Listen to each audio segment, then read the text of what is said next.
handouts of just a painting. I won't go into too much depth about the painting, but I think it's a good reference for these particular dogs that I'm going to be describing and the kind of labor practices that were observed. Your cardigan is perfect for this woolly dog. Alright, so an alternative title I gave this paper mostly after realizing in Old English, when you're thinking of the warp and weft of textile labor, it used to also be called a woof. And so, when talking about dogs, like, I can't not think of warp and woof, Entanglement, and the Unsettled species work of Coast Salish women and woolly dogs. Early in his May 1792 entry, George Vancouver, a British Royal Navy officer and explorer of the Pacific Northwest, inventories the Coast Salish people's belongings as they prepare to depart, noting that their mobility requires little labor because their possessions consist chiefly of, quote, mats, skin and woolen garments, arms, implements, and food, end quote. Crucially, however, he distinguishes these items from the social unit that follows, quote, their family and dogs. The dogs are not folded into the inventory of objects but appear alongside kin, opening onto a relation that does not easily resolve into property or livestock, but instead situates them within the household itself. In this moment, rather than confirming colonial assumptions about indigenous incapacity or industrial potential, Vancouver inadvertently records a multi-species domestic order that exceeds the classificatory boundaries of his own British framework. Rather than occupying the category of portable goods, the dogs remain within the traveling family itself, indicating a relational structure in which canine presence forms part of the social unit rather than merely its economic infrastructure. This is the terrain on which I locate a trans-analytic, not at the level of identity, but at the level of relation, where categorical distinctions begin to lose their stability. Such relations do not merely produce a collective identity, such as that of a family, they transform the beings within it. Read through trans scholar Harlan Weaver's formulation of becoming in kind, Vancouver's brief notations, including family and dogs, capture not simply the presence of animals within the household, but the emergence of a multi-species social unit in which human and canine lives are materially and relationally co-produced. Humans and animals become different kinds of subjects through the relations they inhabit. Here, kind names both a category and a boundary. Statements of I am are always simultaneously ontological and classificatory, since to say who one is also to say what kind of being one is understood to be. A month later, in his June 1792 entry, Vancouver recounts his ship's navigator, Mr. Whidbey, surveying a nearby port and being, quote, met by upwards of 200 natives, attended by about 40 dogs in a drove, shorn close to the skin like sheep, end quote.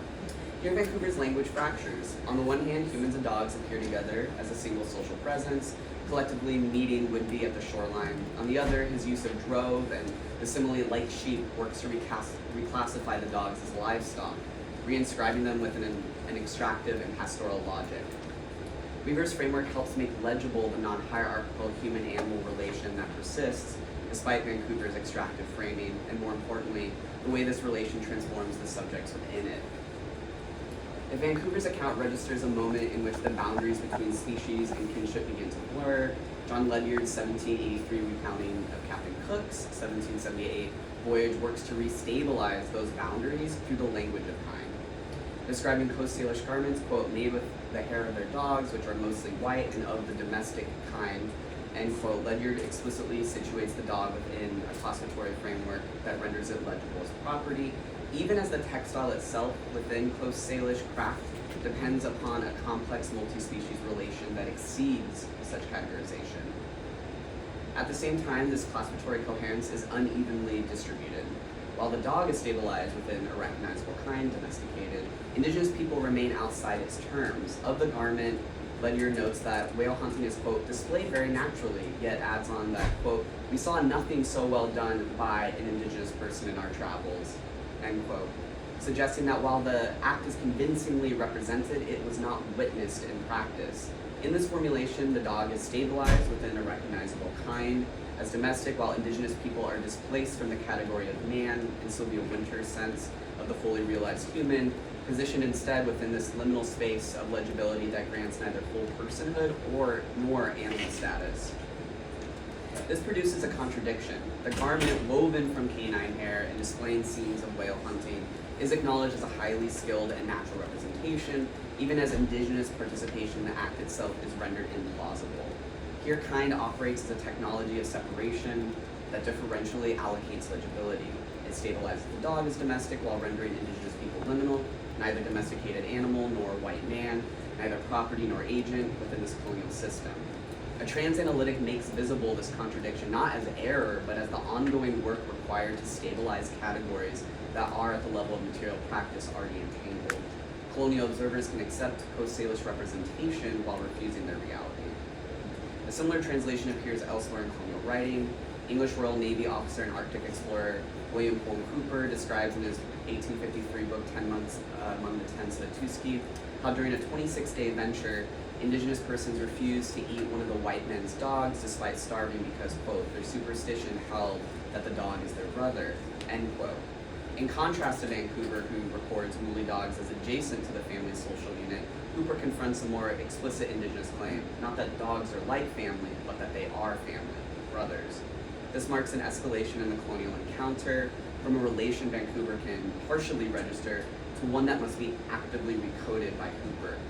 The term superstition does more than denigrate an indigenous framework in which dogs can in fact be direct siblings to humans. It also displaces that relation from ontology into analogy, casting the dog as a mere likeness of a brother rather than a real one. Crucially for Weaver, these categories are not fixed but are reworked through relation, through encounters that unsettle or traverse the boundaries that are supposed to hold kinds apart.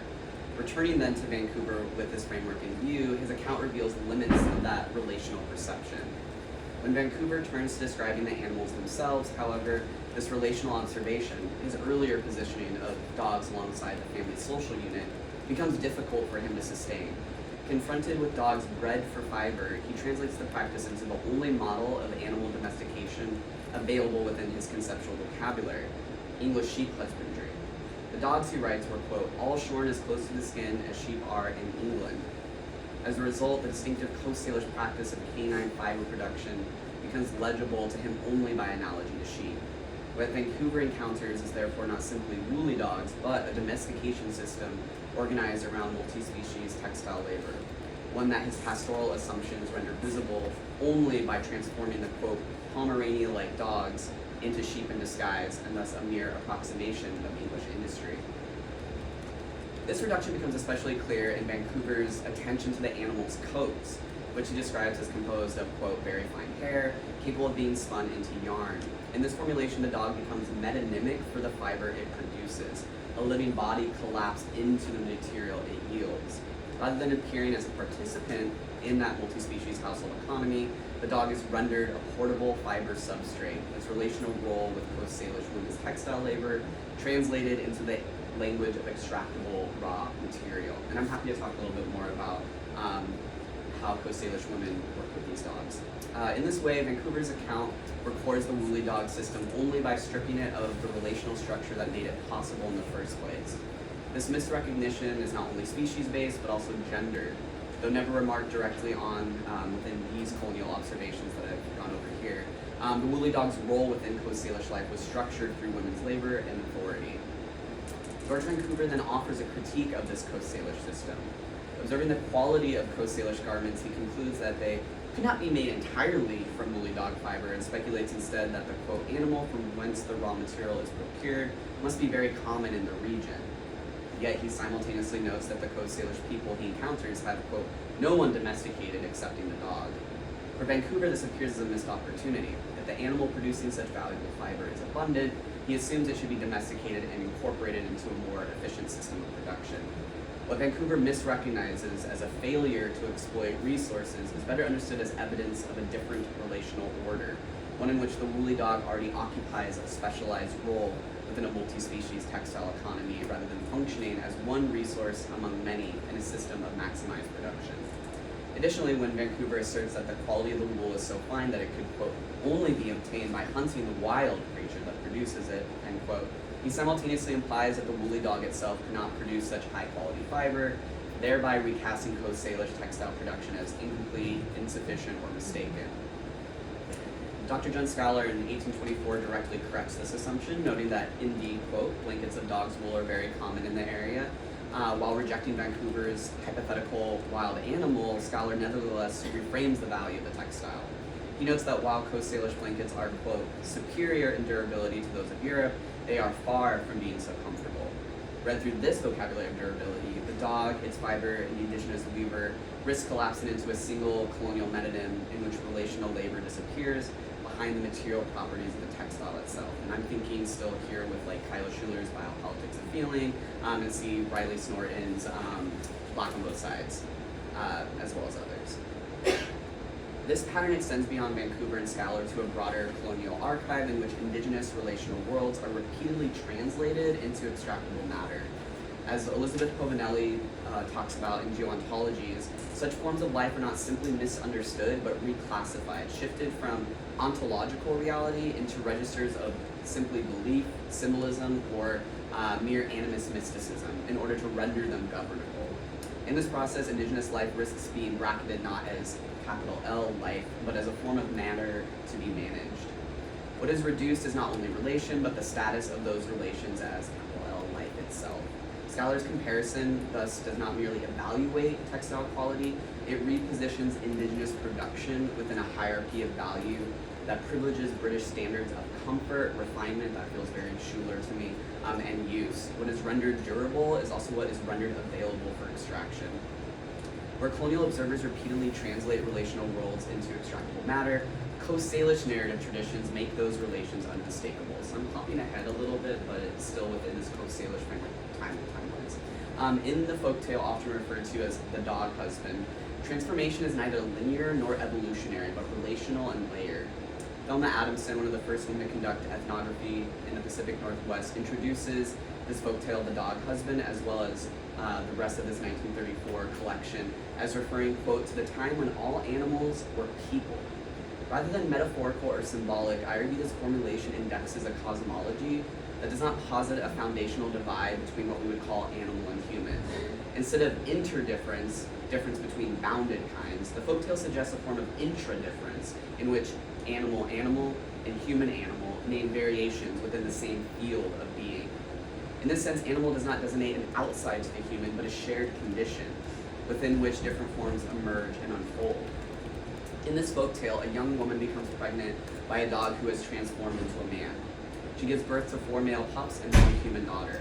Later, the pups transition and are, quote, not pups at all, but young men who remove their, quote, dog coats, walk upright, and become recognizable as, quote, real men. These are not just any kind of dogs either. The narrative itself marks wool as a distinguishing feature of kind. When the transformation is observed, the mother exclaims, quote, they're not pups at all, but young men, and the text clarifies that, quote, the boys were fair and had no wool at all. The absence of wool becomes a condition of their legibility as men, implying that the presence of wool is what previously marked them as canine. Read through this distinction, I understand these figures not as generic dogs, but as wool-bearing bodies, what I interpret as woolly dogs, animals selectively bred, cared for, and sheared by Coast Salish women as part of this multi-species textile economy. The folktale does not stand apart from material life, but elaborates it. Wool, as a material practice of shearing and weaving, also becomes a marker of being. So rather than suggesting a progression from animal to human, the narrative stages transformation as discontinuous and reversible. So the dog's becoming man precedes sexual relation, yet the shift does not stabilize lineage. The offspring emerge as both pups and human. Kinship here does not resolve categorical difference, but redistributes it across bodies and generations. The birth of both male pups and a human daughter unsettles any stable correspondence between reproduction and kind.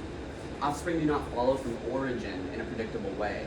Instead, they emerge within a field of relational transformation, in which species categories cannot be secured in advance.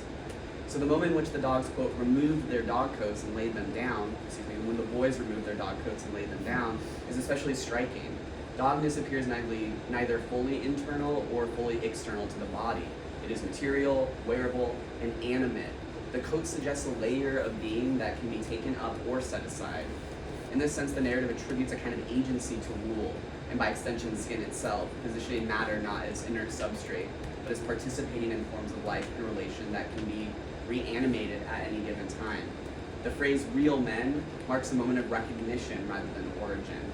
The boys are not born as, quote, real men, but come to be recognized as such through transformation, practice, and social incorporation. They dance, remove their coats, make arrows, and wear clothes. Realness here is not guaranteed by birth, but accrues over time. This returns us to that transanalytic introduced earlier, not as a question of identity, but of how relations place pressure on categorical certainty itself. What is trans about this narrative is not simply that it crosses fixed categories, but that it first destabilizes them, human and animal, kin and property, labor and relation, such that these distinctions cannot hold as stable descriptors of the bodies involved. From this instability, crossings become possible, but those crossings do not resolve difference, they reconstitute what kinds can be. Taken together, the folktale articulates a cosmology in which kind does not function as a stable basis for organizing life. If bodies can carry and shed different forms of being, then identity cannot be fixed in advance of relation. Such a framework places pressure on the extractive and colonial logics that depend upon stable distinctions between human and animal, labor and resource, subject and property. If kinds are not fixed, if personhood emerges through relation rather than origin, then the categories required to organize extraction can't hold. What is threatened here is not identity itself, but the assumption that identity can be stabilized long enough to organize hierarchy, value, and governance. When indigenous reality is denied, relation becomes extractable. Thank you all so much.